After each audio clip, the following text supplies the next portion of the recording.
guys, welcome to Windsome Cottage Garden. My name is Hannah and I'm so glad that you decided to join me today. We are in the cottage garden once more, and this is kind of a part 2 of our last video where we were talking about deer resistance. Last time, and I'll link it below, we checked in on the front bed at the end of our garage that we've planted in the last 2 years with deer resistant varieties. It's a shade garden, full shade, and it's something that we've had tremendous success for. We live in an area that has a ton of high deer pressure.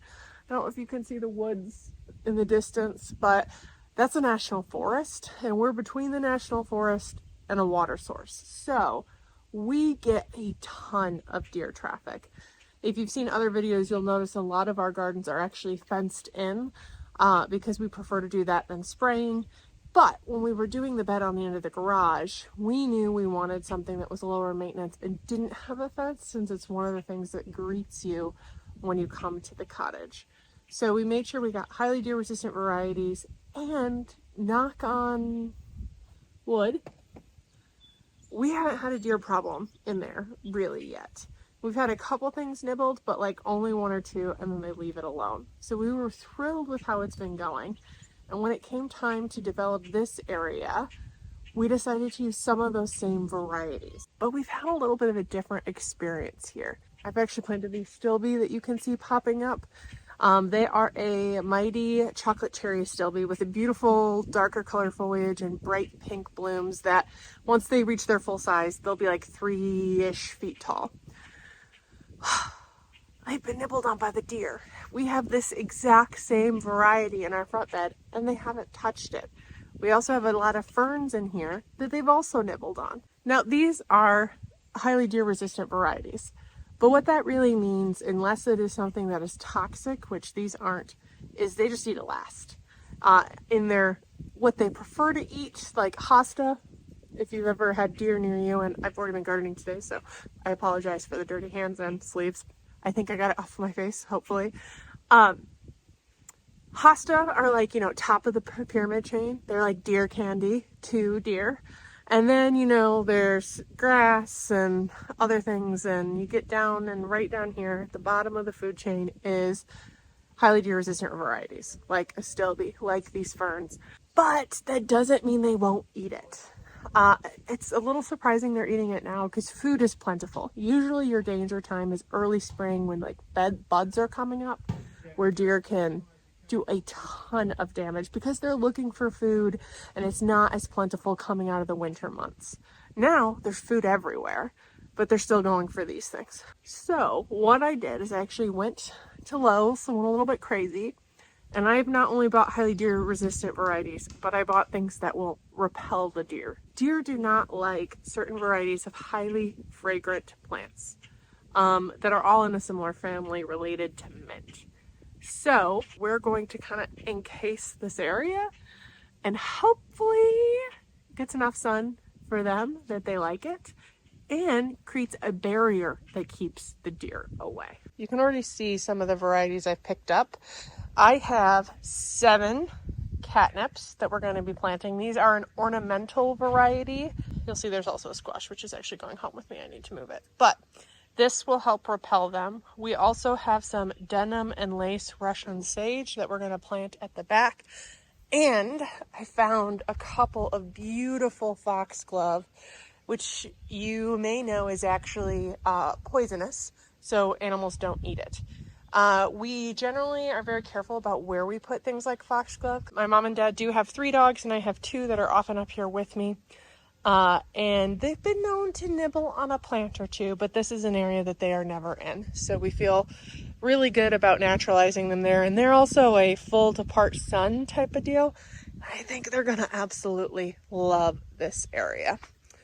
Other things we've done in addition to spray, we have a granular we're going to put down. We have some rope snakes that sometimes deer think are snakes. I'm actually going to move them onto the grass because I think they're blending a little too much with the mulch right now. And we have this Rugosa rose, which is not highly deer resistant. We put it here because we were just kind of seeing how it goes. I think what we're going to do is actually put a fence around it just for this year and I would like to move it next spring to a more protected area. We did transplant this from somewhere else, specifically the city garden in my house, and we don't want to damage it. So we're gonna let it have this year, and then we're gonna move it next spring. You can see this actually right here is where they've done a lot of the damage. I think it's like the easiest access. They don't necessarily go up here though, where my brother is, but though they can, but they do eat stuff over there. So we think they're coming here, nibbling and running away, or walking along. You can kind of even see spaces that they've walked, which is incredibly frustrating. I know I'm not the only gardener that feels this way, but you do so much work to have it destroyed for deer is just frustrating to no end. So we don't want something that we have to spray once a week. That is not the kind of gardeners we are, mostly because we don't mind maintenance, but that's a lot of maintenance. We don't feel like it. So we're going to try some more natural methods to see if we can create a barrier. The other thing that I have is a ton of marigolds left over from my house in the city that I didn't have a space for. So I'm going to pop them through this too. And hopefully we'll create enough of a really smelly barrier that they leave it alone. We're still going to spray for the next little while, but I would suspect towards the middle of summer we might taper that off just to see if these plants have done the trick. So without further ado, I'm going to set you guys up and get planting.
Alrighty, I got everything planted and I was in the middle of planting and I thought, this might have been a slightly knee-jerk reaction.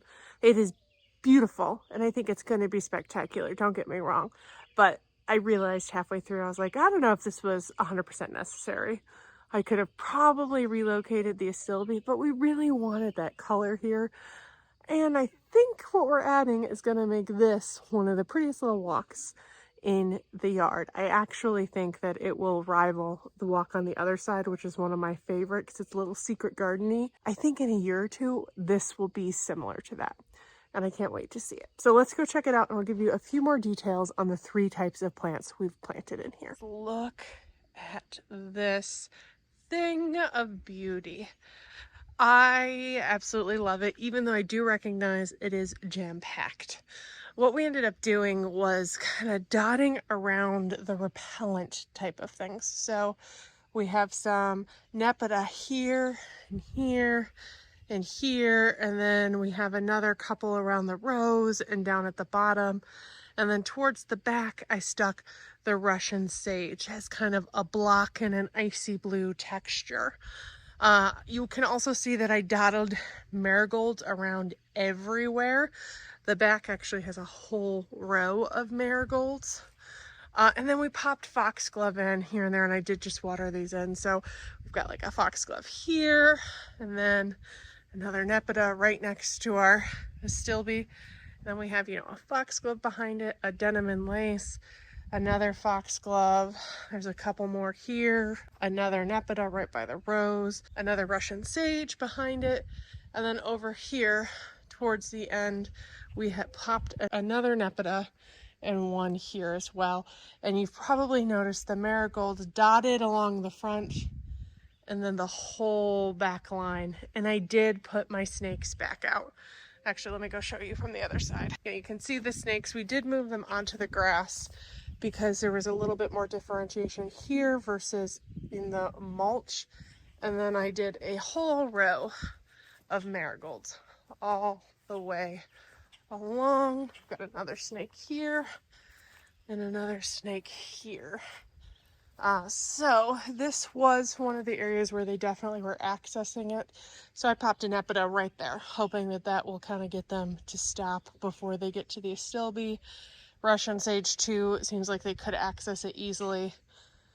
I think that it's looking so good. Okay, so let's talk about this nepeta. It is not a name brand, it's just from Lowe's. And it's a Walker's Low Catmint. It is full sun. And we're playing with light a tiny bit right here. Astilbe is part shade to shade, I believe. The nepeta is full sun. The Russian sage is full sun. The foxglove, I think, are full sun-ish. They can handle some shade. Originally, when I planted the astilbe here in the lungwort, I thought for sure this was shade.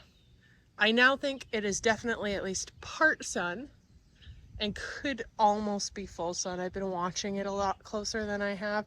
And I've also been looking at our evergreens. And I think because this garage roof is actually a pretty steep angle, and in the summer the sun is a lot higher, the edge kind of comes here. I think it gets 6 hours, which is what full sun is considered. It definitely gets a shot of evening sun as well, though the sun has now kind of set behind our neighbor's house. So this corner right here is definitely full sun because it gets even more than these guys do, but I wouldn't be surprised if they're happy here, and if not, we'll try something else. But going back to this catmint. Catmint is quite hardy. It's hardy zones 3 and up. It will get about 18 to 24 inches wide, so it's going to stool out really well. And it'll also get 12 to 24 high. I think because it is not like, you know, 8 hours sun. At best, it's 6.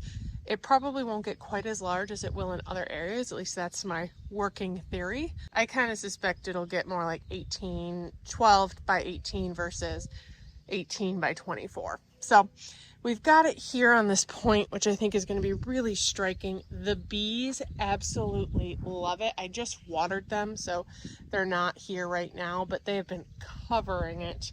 So that is the nepeta, and you can see that the astilbe we planted in a previous video is opening up its blooms, and it is just so pretty. I absolutely love this astilbe, and a lot of what happened today was so I could protect it. But moving on, you can see we planted some foxglove in this area. This again is just, you know, a run-of-the-mill foxglove from Lowe's. It is a pink panther foxglove, and as I did say earlier, that these are poison if eaten. So we're very careful about where we put the foxglove. They're not in areas that dogs have access to, but hopefully that will help keep the deer out of this space. These will not repel deer, but if I put enough things in here that they can't eat this and repels them, I think that's going to help keep them away from this space.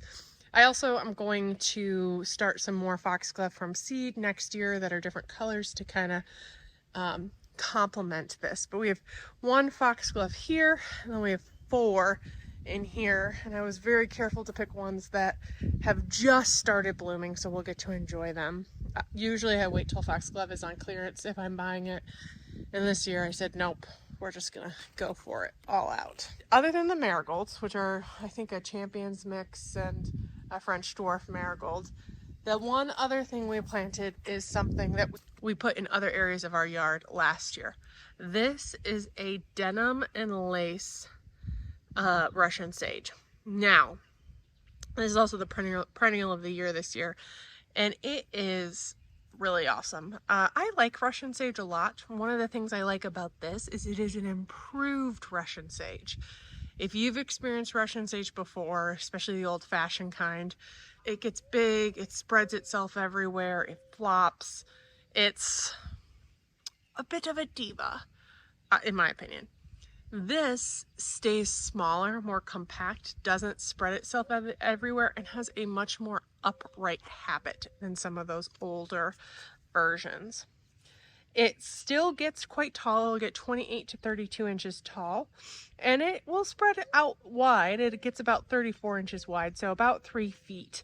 It's hardy in zones 4 through 9. So I think it probably won't get quite as large here since it's not getting the full, again, 12 hours of sun it really likes, but I think it'll do well enough, and it'll help create another texture that keeps deer away. So here's another look at the chocolate cherry up close, because I mean, look at this, you guys. It is just so fluffy, so big. This, I did get a little wet when I was watering, and then I was like, what did you do, Hannah? But you can see some of the damage that this guy has suffered. Hopefully this does the trick. It certainly makes this whole space pop. I think that's going to do it for this video. I meant to kind of show you an update on the steps, but it's probably going to have to wait for another day. I'm still at the cottage again tomorrow, and I have more projects to do that you will get to see soon, so I'll probably pop that into one of the future videos so you can kind of see a in progress update. I suspect that the next time we come up after this, it's going to be done, which will be kind of exciting, especially because I haven't had to do a lot of the heavy lifting selfishly. My brother Sean has been helping Dad a lot. My dad's been doing most of it, but I can't wait to show that to you guys. I also can't wait to see this fill in. I wish I had shown you the bumblebee action before I watered it, because they have just been all over this Nepeta. It's a pollinator attractor, as is the Russian sage, so this will bring even more pollinators to the yard and hopefully keep away those pesky deer. We'll check in with this throughout the summer, so make sure to hit that subscribe button and potentially turn on notifications if you haven't already, so that YouTube will tell you every time I post. Right now I'm posting Monday, Wednesdays, and Saturdays. There is just a lot coming up that you won't want to miss. Things are filling in beautifully. I can't wait to show you what this looks like in just a couple months. I was looking at our bed at the end of the garage, which is right here. I watched a video from it last year, and I was frankly amazed by how much it's filled in. This year, it is the 3rd year for a lot of these plants, but man, we did a tour recently that I'll link below if I haven't already linked it in this video, because it's just amazing to watch things grow. And I really appreciate you joining me and watching them grow and building sections like this along with me. Send your good thoughts, send all the vibes to keep the deer out of here. And hopefully we'll see you again soon. I really appreciate you joining me today, and I can't wait to see you in the next video. Bye-bye.